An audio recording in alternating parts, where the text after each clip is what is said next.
everyone to Health for the World International Grand Rounds. We are really honored to have our Grand Round speaker today, Dr. Niharika Dixit. Dr. Dixit is Associate Professor at University of California, San Francisco. She also works at the San Francisco General Hospital, which is a safety and net hospital. She's very passionate about this topic and promoting health in the underserved areas. And we are really fortunate to have her educate our audience on plasma cell dyscrasis. Welcome everyone, and Dr. Dixit, you can start whenever you are ready. Thank you so much for having me. As you said, I work in a safety net hospital in San Francisco, and so we do have challenges that are sometimes common to other settings than the big cancer centers here in the United States. Um, so I'm gonna get started. Plasma cell dyscrasias, and I've actually put this talk in sort of my own when I was a resident, how what my knowledge gaps were. So I hope that it resonates with you. So what are plasma cells? Plasma cells are actually post-germinal center mature B cells. And if you think about sort of in terms of how bloodline, for example, myeloid stem cell and lymphoid stem cell, lymphoblasts to B lymphocytes, and when they finally terminally differentiate into plasma cells. And they recognize antigen and undergo changes and produce antibodies. And so plasma cells are responsible for making almost 95% of our antibodies, even though they're only 1% of our bone marrow cells. So they're really important in humoral immunity. And that's why some of the diagnosis and treatment that we need to take into account actually is important from that perspective. So these memory B cells make antibodies and persist as memory cells, and those that do not undergo apoptosis. And so when you think about plasma cell disorders, they're characterized by proliferation of plasma cells. And that's why we are calling them plasma cell disorders or dyscrasias, because there are several of them. So when you think about in a bone marrow biopsy, plasma cells have a very characteristic appearance. They have abundant cytoplasm. They have these eccentric nucleus. Some people will also call them a clock face nucleus. If you can sort of like, you have to imagine that these are sort of spokes going around as you would see in a clock face. And they're often seen, there is an often perinucleolar halo that you see, perinuclear halo that you see in plasma cells. So this is a plasma cell, this is a plasma cell, and these are plasma cell. One of the things I wanted to make you aware of a resource is ASH, American Society of Hematology Bank, which has a lot of different slides. So if you're ever looking for what something looks like, that's one place to go. So when we think about plasma cell disorders, so we think about disorders that are characterized by proliferation of plasma cells. There's something that we see very often. It's called MGUS, or monoclonal gammopathy of undetermined significance. Then there is myeloma, which is also a plasma cell disorder, which is associated, which we know is, we describe it as cancer. And then there is amyloid, which is characterized by deposition of amyloid in the tissue.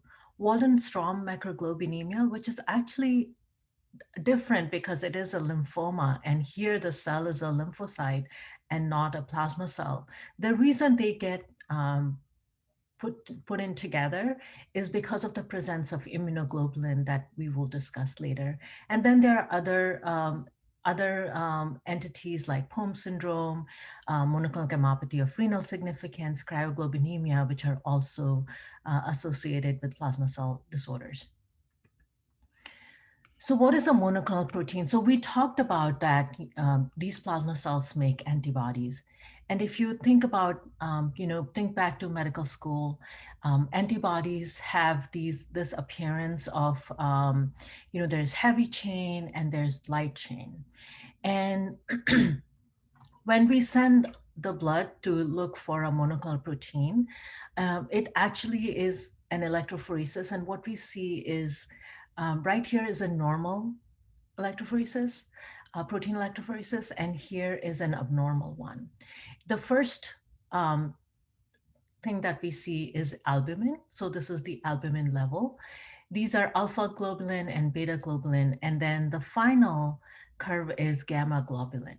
So if you have an infection, your antibodies levels will increase, and this will be like uh, a little bit higher than this, but the shape will remain when because you make many different types of antibodies. There's different plasma cells that are not monoclonal and they're making different antibodies.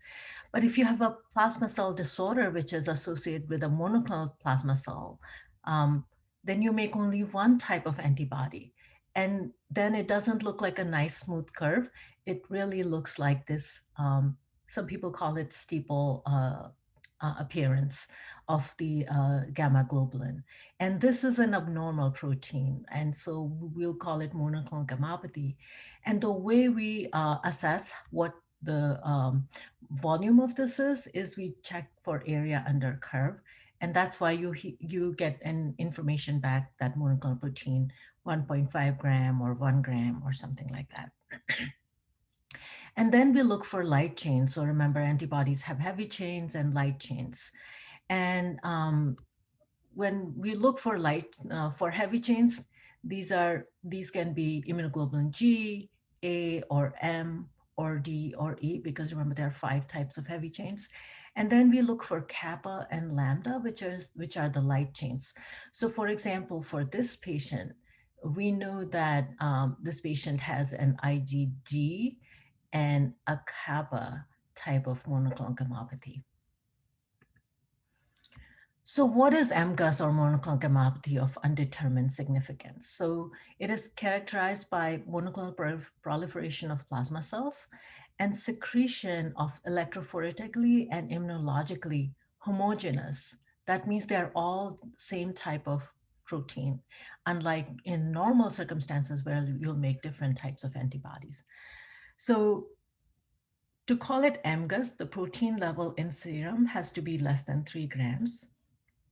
10% clonal bone marrow plasma cells if you do a bone marrow biopsy, and a monoclonal protein level in urine less than 500 over 24 hours, and absence of any multiple myeloma defining events or amyloid. So these are the things required to call somebody MGUS. And MGUS is very, very common.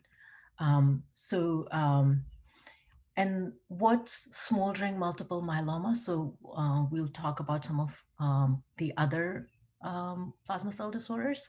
So immunoglobulins more than 3 grams. So if it's less than 3 grams, then it is MGUS. If it is more than 3 grams, then it is smoldering multiple myeloma, at least.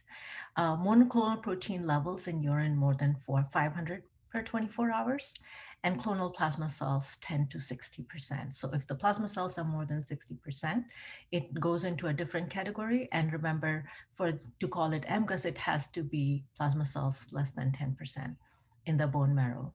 And then absence of any multiple myeloma defining events or amyloidosis. What is symptomatic multiple myeloma? So symptomatic multiple myeloma is same as smoldering multiple myeloma. In addition to that, we add the clinical criteria. So if you have what we would call as end organ damage, then it goes from category of smoldering multiple myeloma to symptomatic multiple myeloma, or what we typically call as multiple myeloma.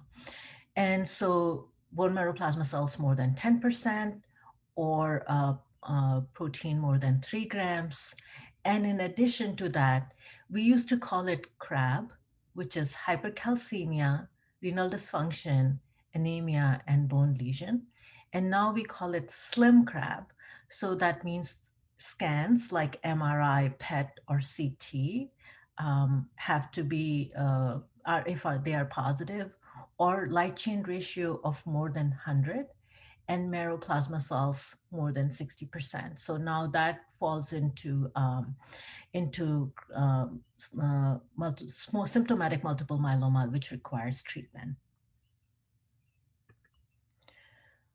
What is non-secretory multiple myeloma? So there are some patients who do not make any immunoglobulin. Their plasma cells are not secreting any monoclonal protein. And they are about 3% of all myelomas. And these will only present with one of the criteria that we talked about. So either hypercalcemia and anemia, and you do a bone marrow, and then you may find multiple myeloma. But even in non-secretory myeloma, you may still have elevated free light chain ratio.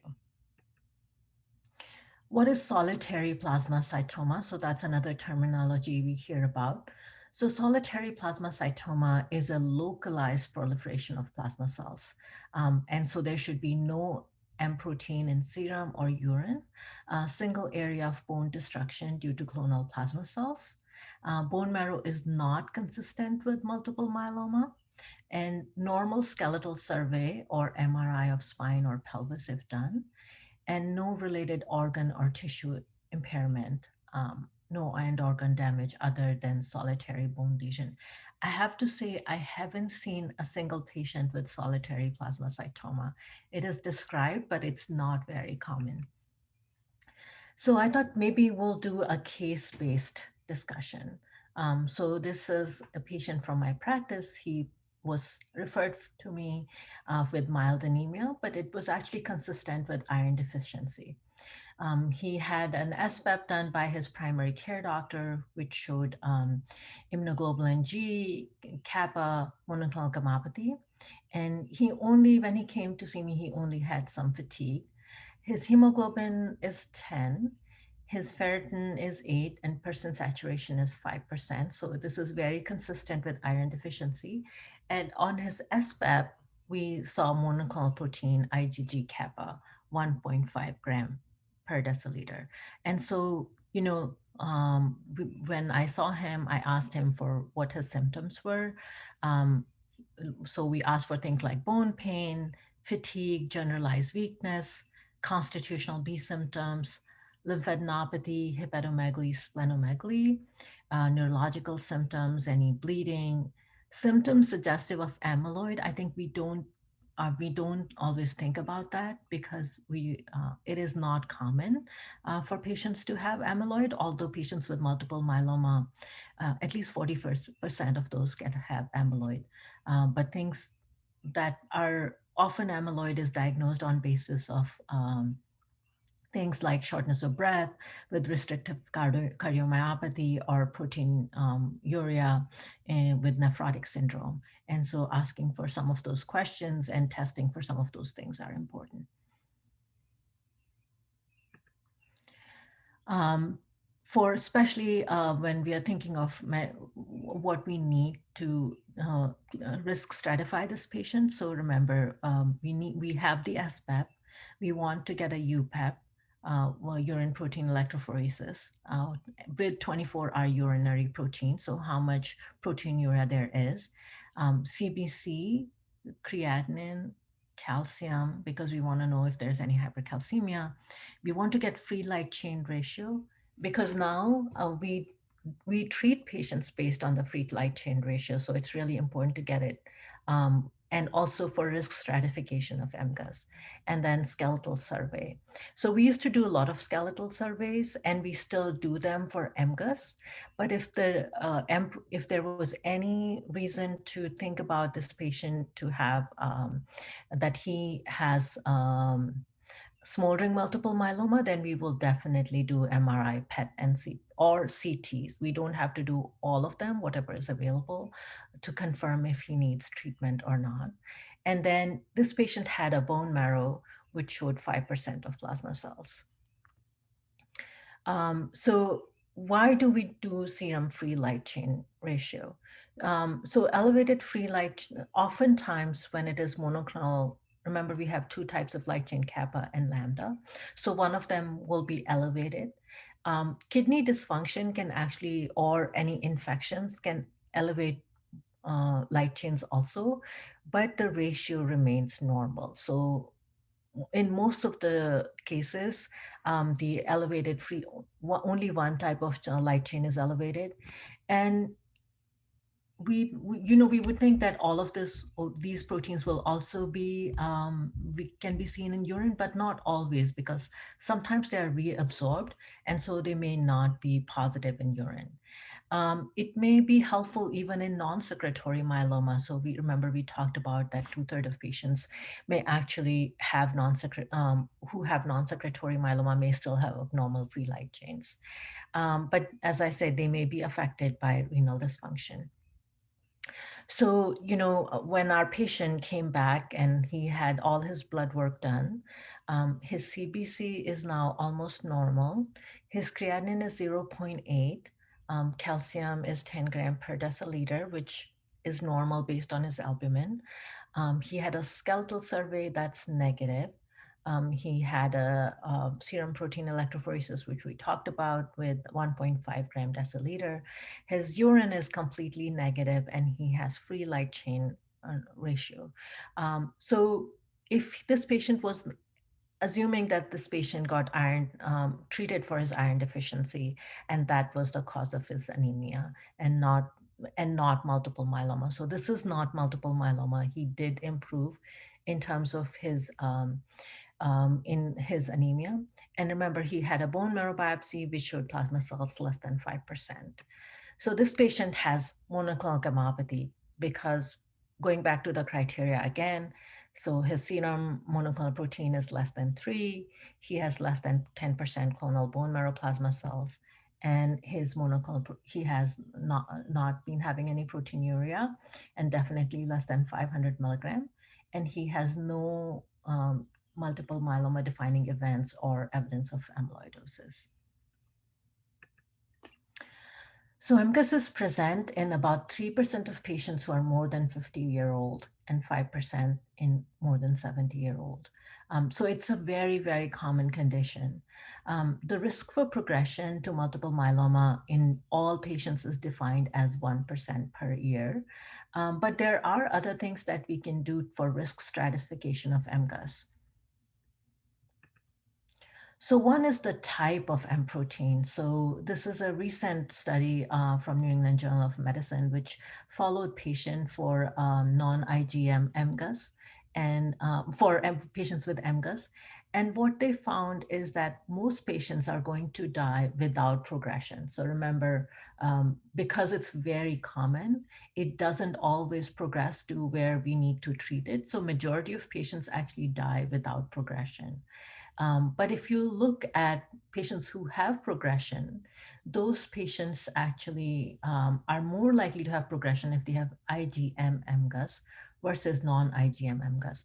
And oftentimes, or I would say majority of the time, non-IgM MGUS actually progresses to Waldenstrom macroglobulinemia, which remember is a lymphoma, and not to myeloma. So that's important in thinking about MGUS.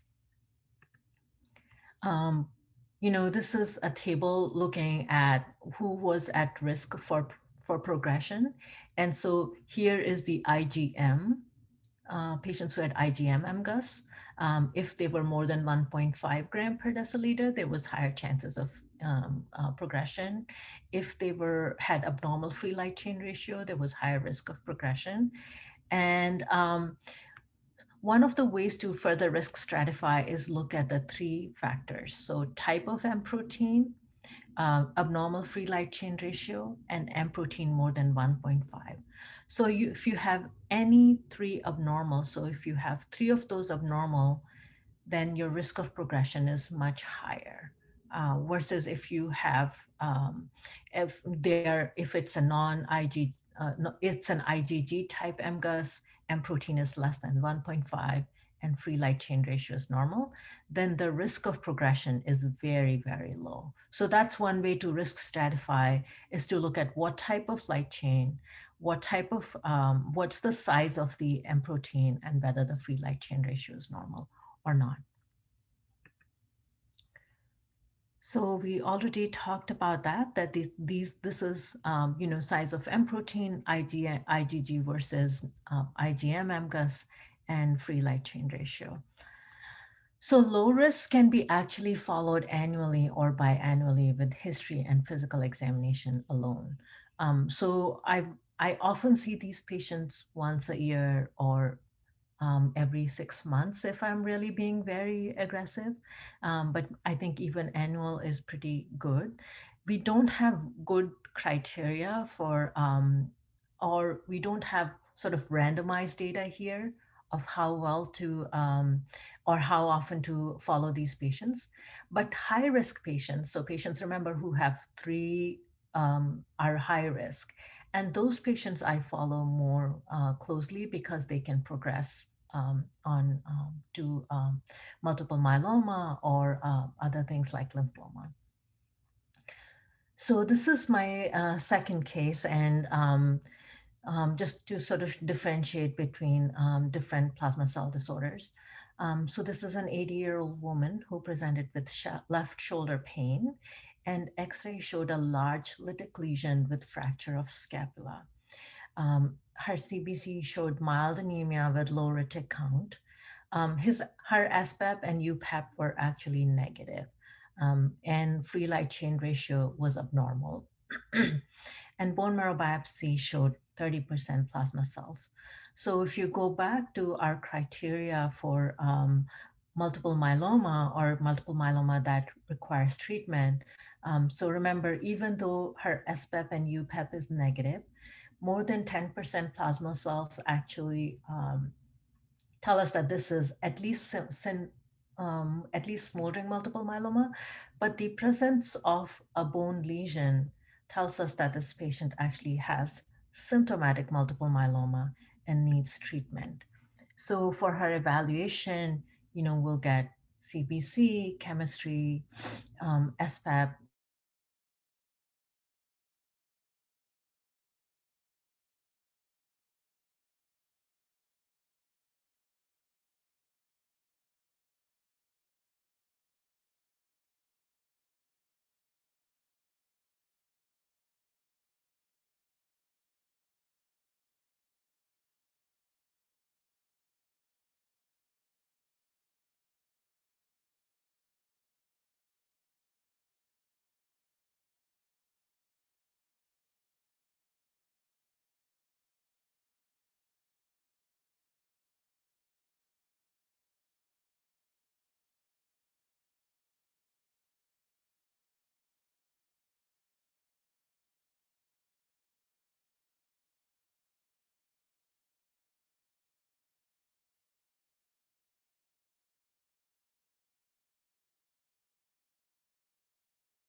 Looks like we may be having some technical difficulties. I'll try to get in touch with the speaker. Bear with us, please.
Dr. Dixit, can you hear me okay? So sorry, I was disconnected. Sorry about that. No worries. You should be able to share your screen and Okay, so I think we can start with the introduction.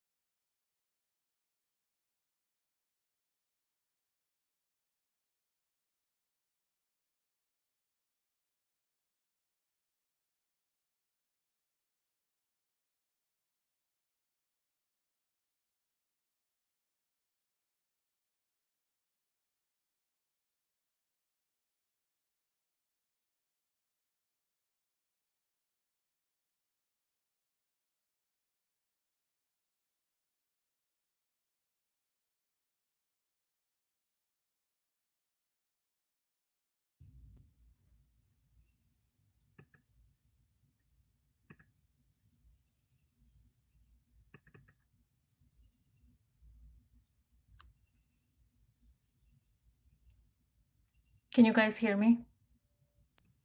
yes, we can hear you. Sorry, I'm not sure what's happening with the internet. Maybe I'll just keep my video off. Sometimes that fixes the issue.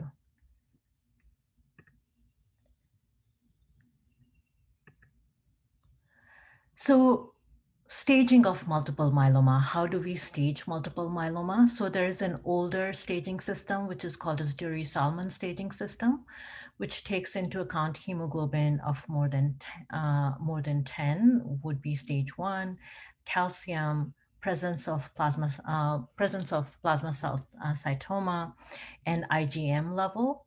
I don't use that anymore. What I really was using for many years is the ISSS, International Scoring Staging System, which was beta 2 microglobulin less than 3.5 and albumin more than 3.5. So it only takes into account two things, albumin and beta 2 microglobulin.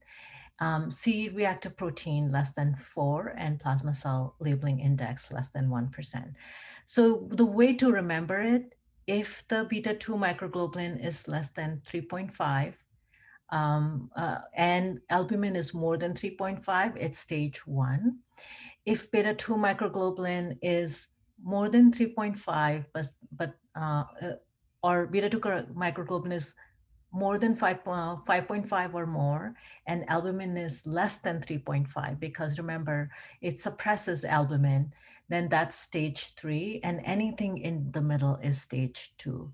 And so now we are thinking more in terms of including the cytogenetic markers. So for example, translocation 414 or deletion 17, 13, and those are in 1Q21 and age. And so that fulfills that is within the part what's called as International Myeloma Working Group, but a similar staging system called as M-SMART also includes cytogenetics. So in addition to um, ISS staging with beta 2 microglobulin and albumin, we are also including the cytogenetic markers in staging.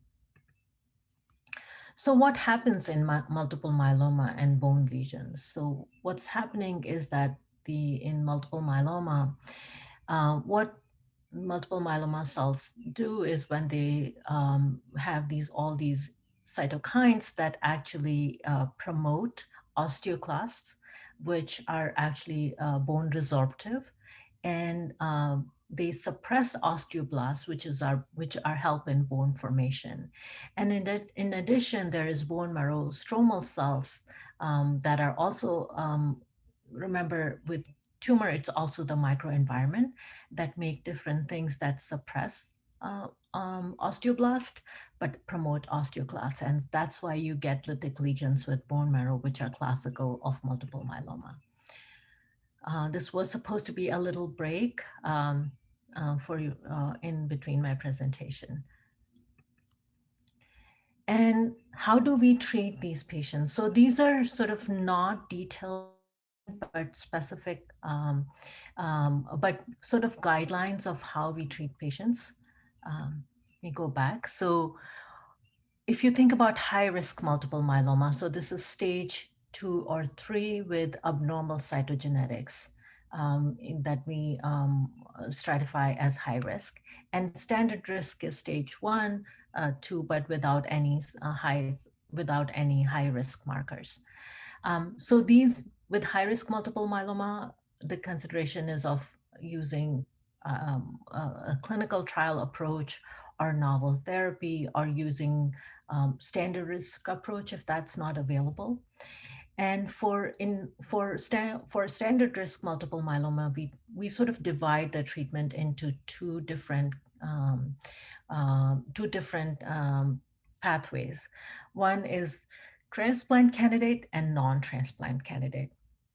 And when we're talking about transplant here, it is autologous stem cell transplant. That means you take the cells, the bone marrow cells or precursor cells before chemotherapy, give a huge amount of chemotherapy, and then rescue the bone marrow by giving your own cells back. So you get mm, transplant with your own bone marrow cells. So that's why it's called autologous stem cell transplant. This is different from allogeneic transplant, where you get somebody else's bone marrow cells. And so most patients that I see are actually non-transplant candidate for many different reasons, insurance or age or comorbidities. So most of my patients, and especially if you think about our 80-year-old, falls into this non-transplant candidate. And so these patients should receive some type of induction therapy. If they're stable, then they should get consolidation therapy. Similarly, if patients who are transplant candidates should get 4 cycles of um, induction therapy. And then if they are responsive, then you can consolidate them with either maintenance type of therapy. If they're progressive disease, then you have to consider some other therapy. And we often will assess their response after they are being treated. And how do we assess that response? I will talk about that. For patients who still have myeloma after we treat them, because remember, multiple myeloma is an incurable disease, but because of the very many different types of treatment that have become available, um, we treat patients for a really long time and they have a good quality of life. And so patients who are still have either relapse of their myeloma or still have refractory myeloma, they can get salvage therapy and can still get transplant if they're transplant candidate. But if they don't get response, then they can receive other type of therapy. So those are sort of the principles of treating first line versus relapse refractory. Multiple myeloma is very fascinating because in the last few years, from how we have learned about different things in multiple myeloma has really changed the course of multiple myeloma. So remember, as I said, this is incurable disease, but it is also a very treatable disease. So in 1960s, we had only steroids. In 1970s, we had alkylating agents. And in 1980s, we have allogeneic transplant. And then in 2000s, we got immunomodulatory therapy, the proteasome inhibitors. And I think from that point on, we call as novel therapies. And from that point on, the overall survival for multiple myeloma has increased a lot. And then now we have monoclonal antibodies like daratumumab and isatuximab and elotuzumab. And then we are thinking about things like CAR T or checkpoint inhibitors in multiple myeloma. And I'll explain those things as we go. So these are really the things that we use. So immunomodulatory agents like thalidomide, which you remember was associated with phocomelia when it was given to pregnant women, but was repurposed for multiple myeloma and is an excellent drug. And lenalidomide, which is also a sort of secondary version, second generation IMiD related to thalidomide and pomalidomide. We tend to use a lot of lenalidomide instead of thalidomide because thalidomide has a lot of neuropathy and fatigue that I see. I haven't used thalidomide. I've only used lenalidomide. Proteasome inhibitors like bortezomib, carfilzomib, and ixazomib are also available. And other drug class, HDAC inhibitors, alkylating agents like melphalan, cyclophosphamide, and bendamustine. Steroids are still an important important in our armamentarium of treating multiple myeloma. And then there are monoclonal antibodies like daratumumab, selinexor, and belantamab, which have recently been approved. Usually, when we treat patients in first line, we have what we call as triplet. So we can choose an immunomodulatory agent like thalidomide or lenalidomide with a proteasome inhibitor like bortezomib, and then dexamethasone. So that makes the triplet. Some people also use quadruplets. I don't use them that often. I typically would use something like lenalidomide, bortezomib, and dex for my first line. Sometimes patients cannot get these drugs because of renal dysfunction, and then I would use chemotherapy like cyclophosphamide with bortezomib. So that would be my first line. So there are a lot of controversies in multiple myeloma. What is the optimal induction regimen? 2 drugs, 3 drugs versus 4 drugs. So I think in some ways we know that 3 drugs are better than 2 drugs, but I'm not sure that we really need 4 drugs for everybody. Maybe patients with high risk, although some people will disagree. What about autologous stem cell transplant? Do you need this for everybody, even in right now when we have so many new therapies? Do you still need autologous transplant? Upfront versus delayed transplant. So there is a study that looked at delayed transplant and showed that patients who got delayed transplant did as well. The only thing is if you get upfront transplant, you probably have some treatment-free time, which is longer versus if you have delayed transplant. And then there is something called as maintenance. So once patients are in what we call as remission, then how long should you give maintenance therapy? That's another question that has been unanswered. Um, I think one of the things I want to leave you with is multiple myeloma is a disease that is often diagnosed by uh, uh, by primary care doctors, people who see patients not by specialists. And so it's always important to think about this.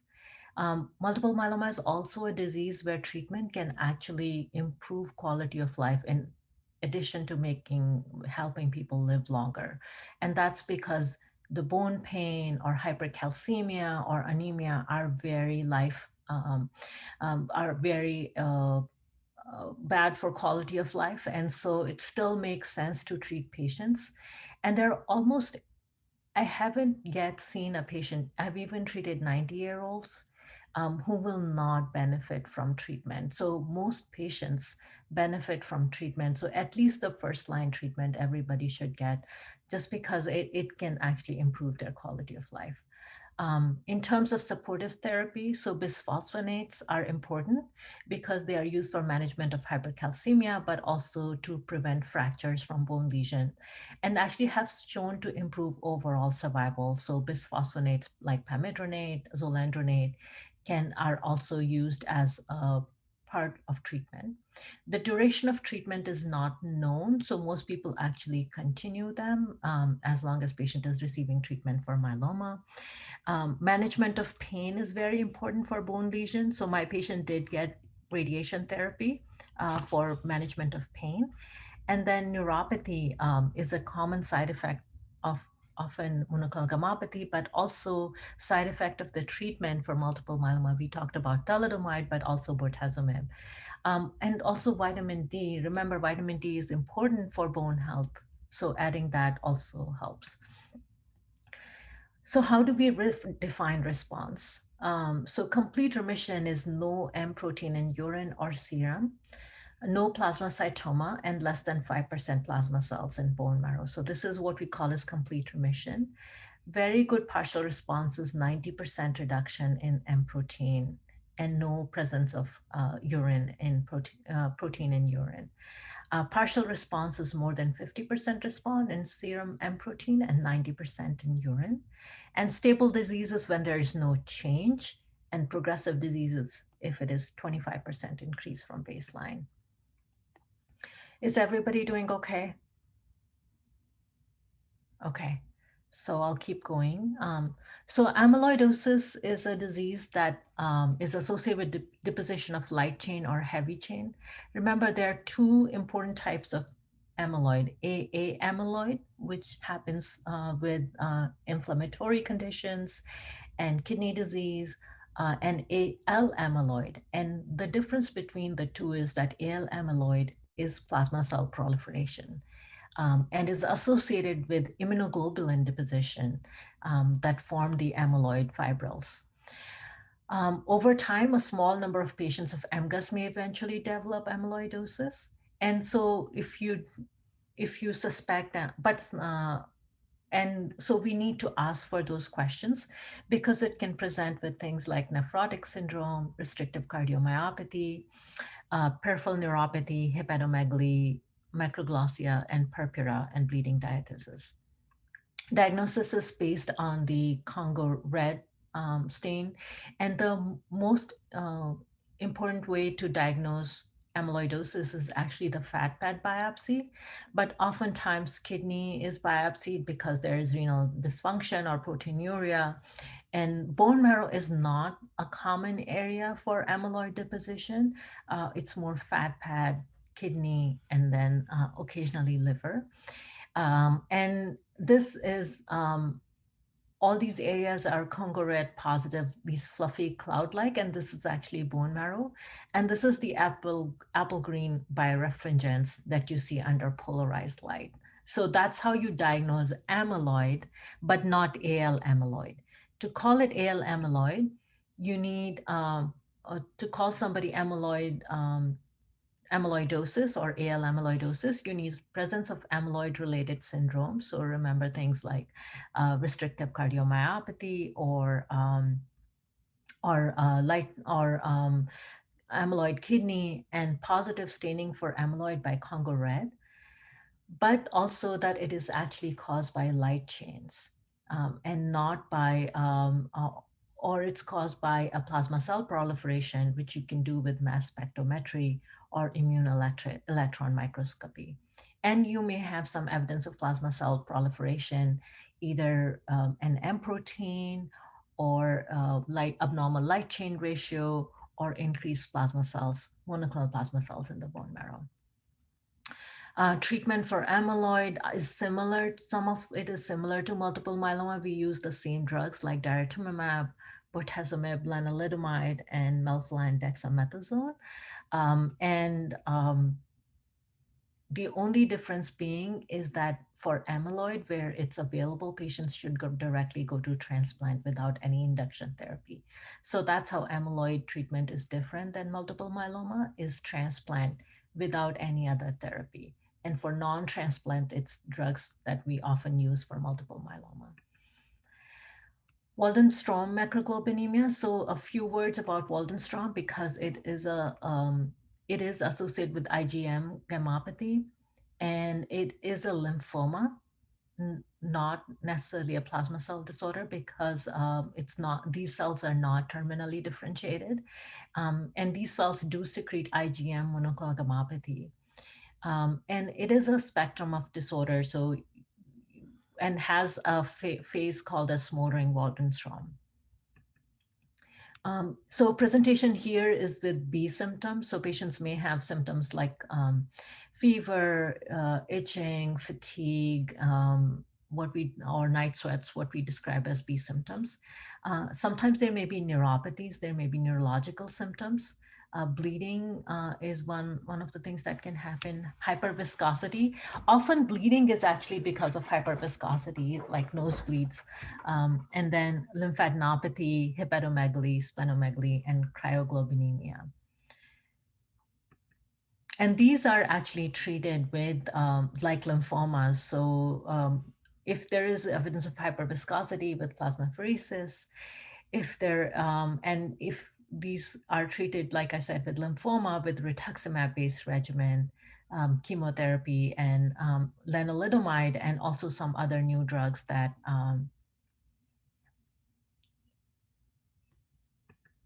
with some other drugs that are especially used for treating multiple myeloma. Like I said, solitary plasmacytomas are very uncommon. It is plasma cell neoplasm with single area of involvement, and bone marrow should be normal. It's diagnosed with the biopsy of the area, not because bone marrow would be normal here. You can use radiation alone here, because we don't know if we need to treat these patients as multiple myeloma, but it's possible that over a period of time, these patients might actually progress into myeloma, so requires monitoring. So I think that is it, because I wanted to give you a chance to ask questions. Excellent. Thank you so much for that, Dr. Dixit. That was fantastic. We do have some questions in the chat, but I wanted to see if we had any questions from Cameroon before we started with the chat.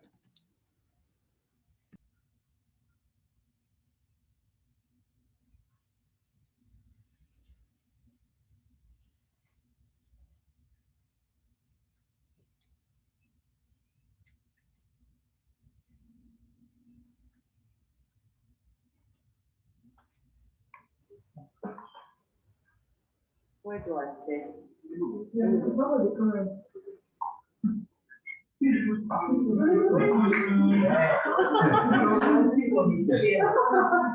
Anyway, my question was, what is the role of surgery for solitary plasmacytoma?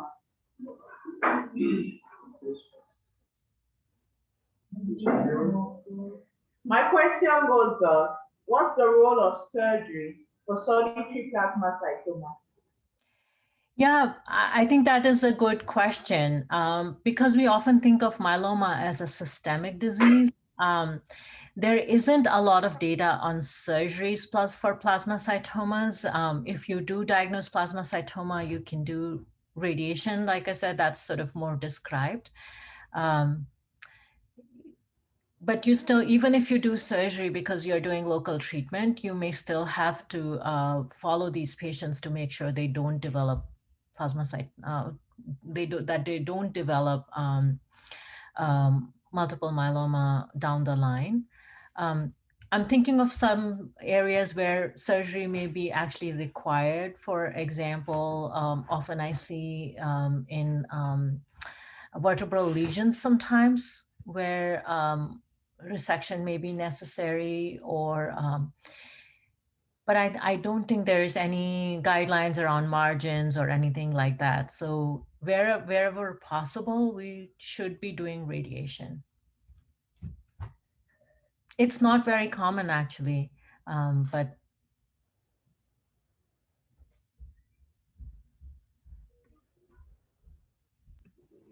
Thank you so much for that answer, Dr. Dixit. Do we have anything else from Cameroon? Yes, we do. Awesome. So my question was about how useful is it to get the serum and protein electrophoresis prior to therapy? I give an example. The patient comes in with classic CRAB criteria, not necessarily the slim crack, because we can't do the three light chain ratios and all that. Classic CRAB criteria, but can't afford the serum protein electrophoresis or urine protein electrophoresis, which is actually quite common in our context. What do we lose by starting these patients immediately on initiation chemotherapy? could you I mean, we have a patient who comes in, meets the CRAB criteria, has anemia, hypocalcemia, bone pain, etc. You get a bone marrow aspirate, and you have more than 10% plasma cells. so But the patient can't be referred to get the serum and urine protein electrophoresis. Yeah, that is a difficult question, because I think if you feel that the bone marrow, because remember, not all of these patients have to meet all the criteria. So even if you think about definition of multiple myeloma, either serum protein more than 3 grams or bone marrow plasma cells more than 10%. So that meets the criteria for multiple myeloma. And so if you have only bone marrow, which is showing 20% plasma cells, but if you have CRAB criteria, you will treat those patients because they have symptomatic multiple myeloma. If they meet any of the CRAB criteria, assuming that the anemia is not from something else like iron deficiency, and the patient is meeting the CRAB criteria, I would treat that patient even in the absence of SPAP. Does that Now, answer? concerning the definition of remission, you mentioned having to have a protein electrophoresis, free light chain, and then the bone marrow percentage has to drop below, 5%, I believe. Can we define remission without protein electrophoresis? I don't think we can, because of the fact that the remission is defined by the absence of now, in certain situation, for example, if your patient didn't have M protein, then obviously that would not fall into that criteria. But if there was evidence of M protein, or if you didn't have access to M protein, then you could define, remission based on clinical criteria, which is like normalization of hemoglobin, no presence of bone lesions, and plasma cells less than 5% in bone marrow. So I think you can define remission based on whatever you have available. And but I'm not sure that I would just call it remission. I wouldn't call it complete remission. Okay, thank you very much about that. That's something we face a lot. We can often have serum and urine protein electrophoresis on these patients. And we initiate them on treatment. We can have the triple therapy, though most of them can't afford that. And defining remission becomes an issue as well, because, well, we Right. can't do the protein electrophoresis. We have to rely on bone marrow and clinical findings. But I wonder, do we lose a lot by doing that? Isn't there an increased risk of relapse when we don't fully assess all these before defining remission in this patient and stopping chemotherapy? Right. The other thing is that with the multiple myeloma, sometimes I treat patients before even the SPEP is back. So kind of, if the clinical criteria is met, if there's bone lesions which are showing plasma cells and the bone marrow is showing plasma cells, and SPEP takes about 7 days here. And if it's not back by that time and patient needs treatment, then I would treat them. I would not wait for the SPEP to come back. So that's sort of like something that we'll do here. The other thing you asked about the remission, one thing I want to remind is that I usually don't take patients off treatment. So that's where the complete remission becomes important.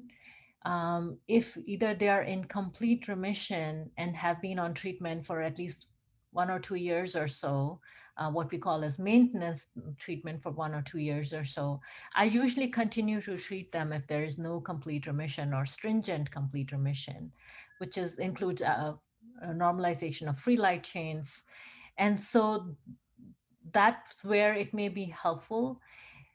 And the reason for that is because when patients have relapsed myeloma, they can present with severe bone pain. They may even become paraplegic from fracture in their spine, or they may have hip fracture and may lose their mobility. So I usually would not stop treatment for these patients. Okay, thank you.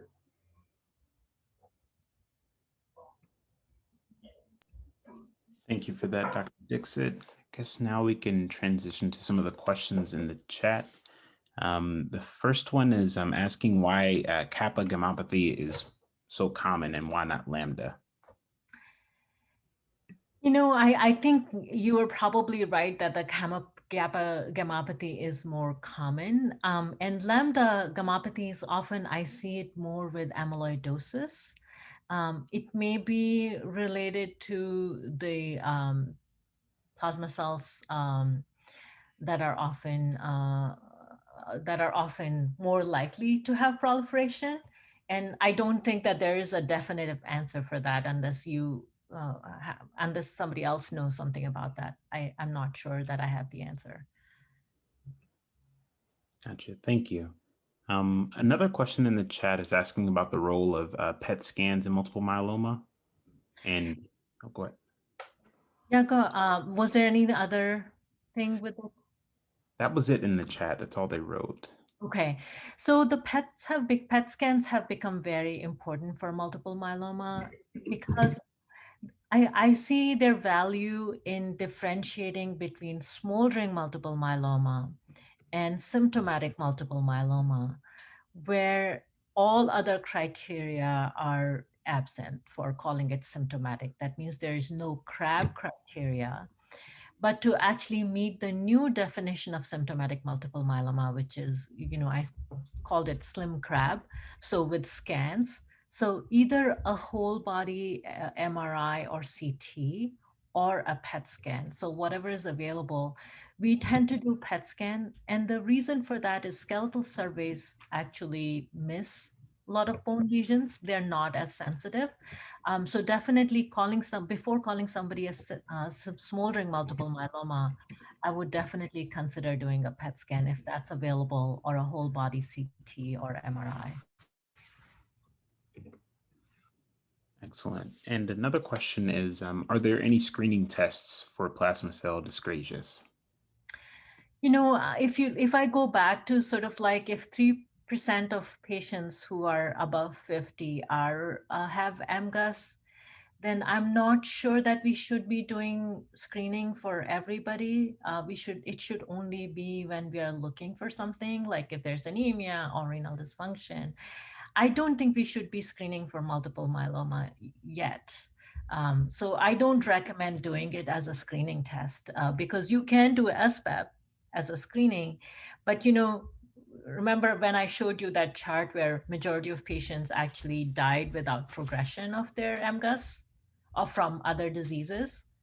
And there are some other studies that have shown that if you have any absence of high risk features, IgG MGUS less than 1.5 grams, normal free light chain ratio, then the risk of progression over next 20 years is around 5%.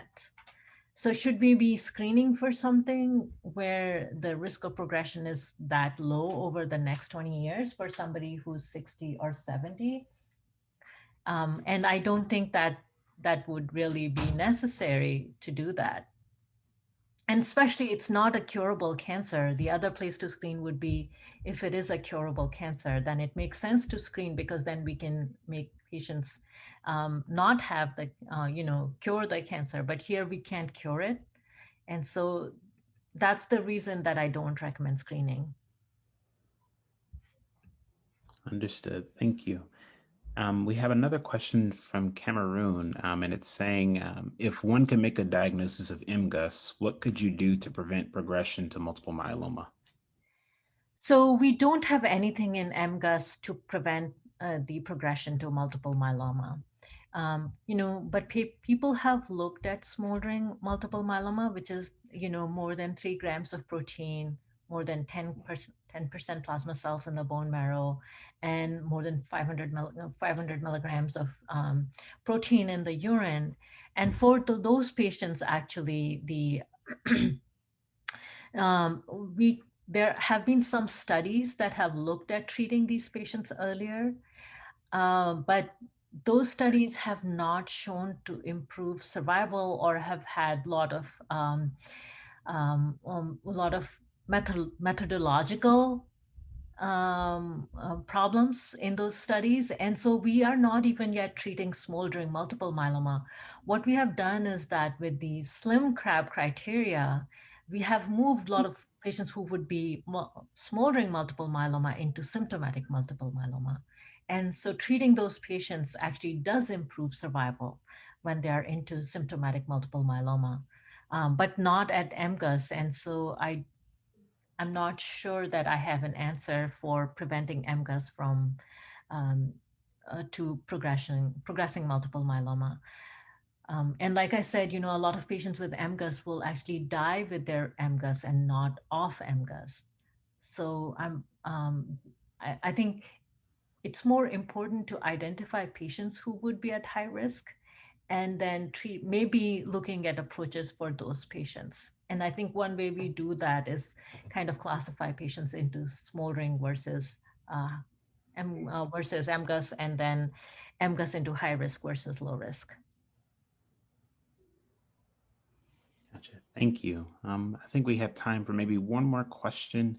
I guess in your clinical practice, how common are you seeing hypercalcemia, or how often are you seeing hypercalcemia? Actually, hypercalcemia is very, very common for patients with multiple myeloma. But there can be other reasons for hypercalcemia, so you always have to differentiate. Most of the patients with hypercalcemia actually end up being admitted to the hospital.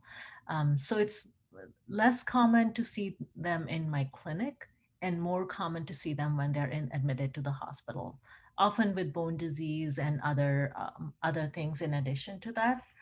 But it is common for patients to present with hypercalcemia. Understood. Thank you so much. And I think with that, we will conclude the webinar. Thank you so much again, Dr. Dixit. This was wonderful. Thank you. All right. Bye. Bye, everyone. Thank you for coming.